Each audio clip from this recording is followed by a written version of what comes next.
Welcome back to Meghan and Harry Tales, the show where we dig deeper into the royal headlines, challenge the spin, and call out the double standards surrounding Prince Harry and Meghan Markle.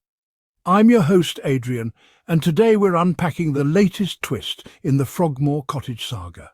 Yes, the same Frogmore Cottage that Harry and Meghan were pushed out of, the same residence that was their UK home until the palace decided they didn't belong. Now, Buckingham Palace says they'll be conducting a security evaluation for whoever takes it next. But let's be real, this is about more than security. It's about control, it's about exclusion, and it's about the British establishment still not knowing what to do with the Sussexes. The great estates of royalty stand as silent witnesses to centuries of history. Within their walls, tradition shapes every life. Today we focus on one such place, Frogmore Cottage, nestled in Windsor. Once a symbol of hope, it became a point of contention. This is the story of its changing fortunes.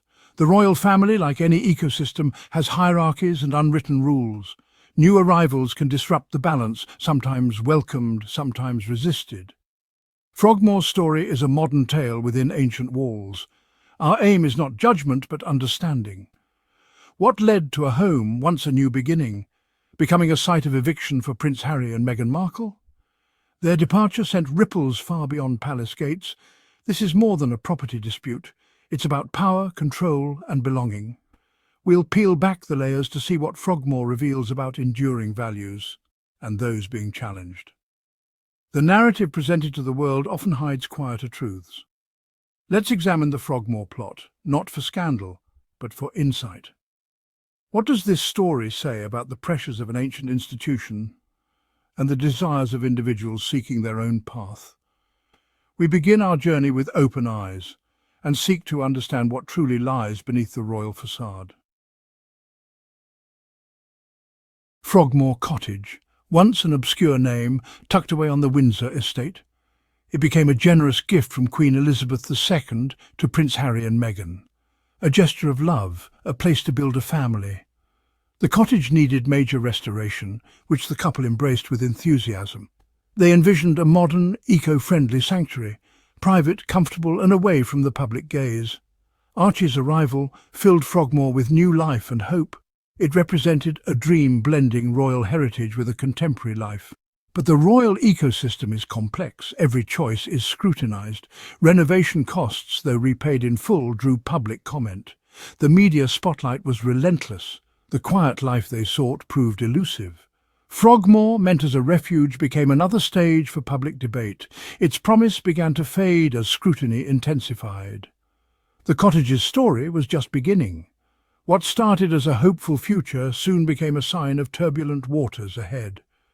The pressures of royal life crept in, challenging their sanctuary. Even a family home could not escape the institution's gaze. Frogmore's promise was already shifting, and the stage was set for conflict. Then came the disruption. Harry and Meghan stepped back from royal duties. Their decision shook the institution and consequences followed.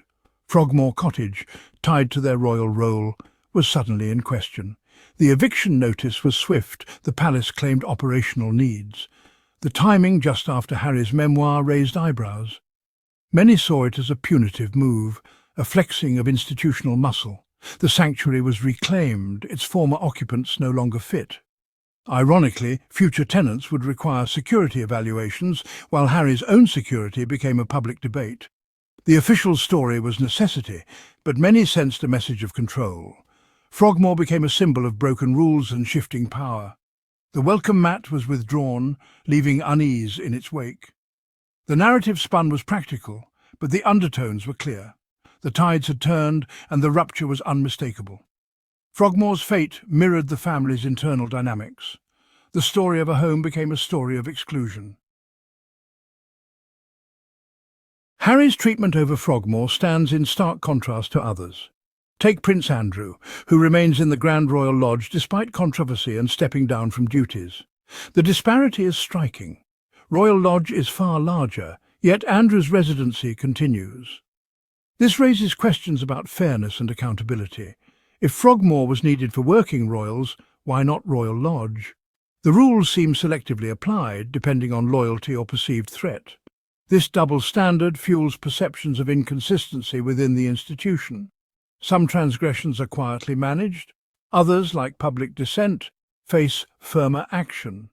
The eviction from Frogmore appears less about logistics, more about reinforcing hierarchy.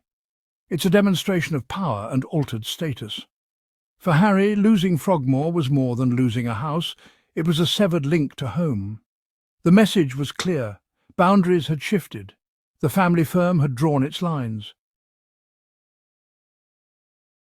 Princess Eugenie, Prince Andrew's daughter, offers a different perspective.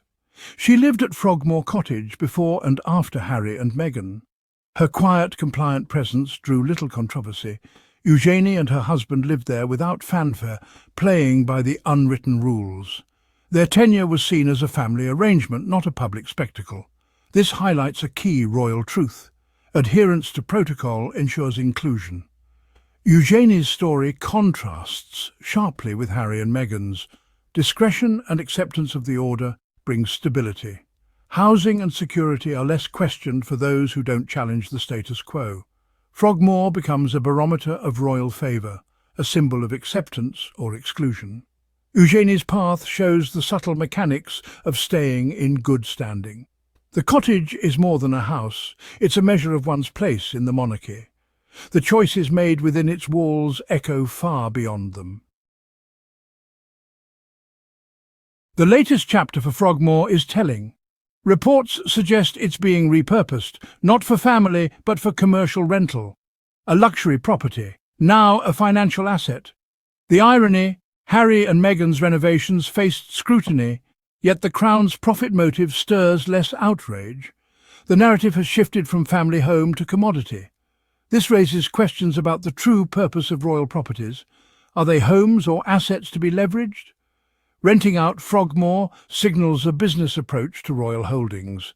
The mystique fades, revealing a transactional core. The haven is now for hire, reflecting new values at play.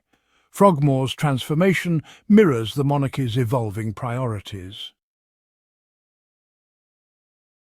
Frogmore Cottage's story is about more than a house. It's about the narratives constructed and the messages sent. The eviction of Harry and Meghan reshaped their connection to the UK and sent a clear message about divergence.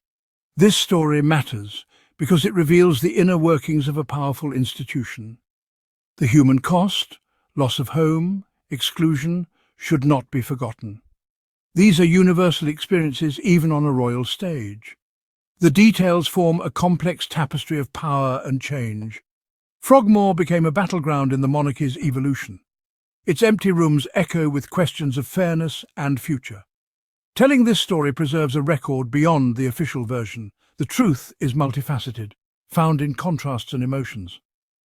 Frogmore's saga is a small but meaningful piece of a larger puzzle. Its lessons should not fade into the mists of time.